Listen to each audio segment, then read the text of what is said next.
Welcome to Hotline TV, everybody. I'm John Mercurio. And I'm Tim Sod. I think it's fair to say Senator Chris Dodd is in some serious agony. Agony? Do you mean AIG-ony? Yeah.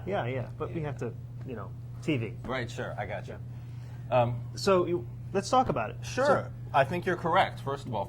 Last week, obviously, a little background, we had the poll out that shows that he's basically tied with Rob Simmons, his likely Republican opponent, in his re-election campaign 2010. Yep. Well, that seems like a century ago compared to what the current political landscape looks like for this guy. Of course, we found out yesterday that he basically had to flip-flop the headline on the Hartford Courant today, Dodd's flip-flop, over this the amendment that he put into the AIG, the bailout bill, the stimulus bill that essentially allowed these AIG executives to get this bonus.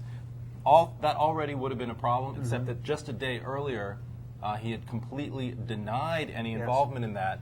That goes straight to the outrage that people have all over this country today, this week, about the AIG bonuses. And more specifically for Dodd, it reinforces this sort of gone Washington special interest, Wall Street favoring persona that Republicans are going to hammer home in what I think is now probably, with the exception of somebody like Roland Burris or Kirsten Gillibrand, he's probably I think, the most endangered Senate incumbent Democrat running for re-election. Don't you think, though, the problem for Dodd is his explanation? I watched it on TV a couple times yesterday, and it took a while for him to explain the whole process. It's when Al Gore talked about the Dingell-Norwood bill during the 2000 debates. It's like no one out there gets the whole process. All they're going to get is so he can explain what he wants, and he may have a perfectly logical explanation, but Rob Simmons is going to have just that one line. People don't really follow what happens in committee or what happens in people don't follow that. They don't understand it. It's too long. It took too long for him to explain what happened. It is because it's a very complicated process. Sure, absolutely. He's up against a perfect storm at this point because you're dealing with outrage. You're dealing with 60% of Americans in this new Gallup poll who say that this situation makes them really, really, really angry. And I think that ultimately is going to be his biggest problem, is dealing with the sort of irrational, in some ways, emotions that people are talking about. The lucky thing for him, I think, we're 20 months away from the election. Yes.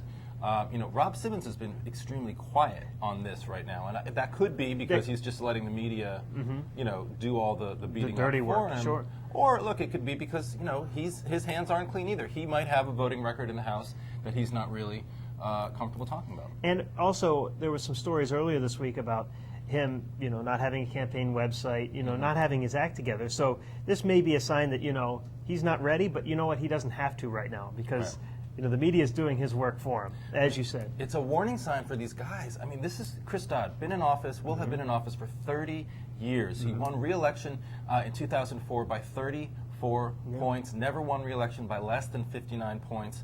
By less than 59%. So it's incredible the reversal of fortune that can hit someone, even someone as powerful and as influential as Chris Dodd.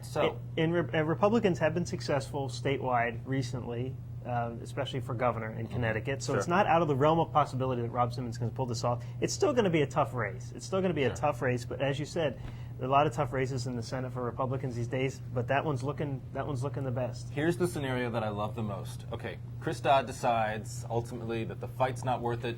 He's been in the Senate long enough. He wants a life outside of it. He's got a young daughter. He wants to spend more time with his family.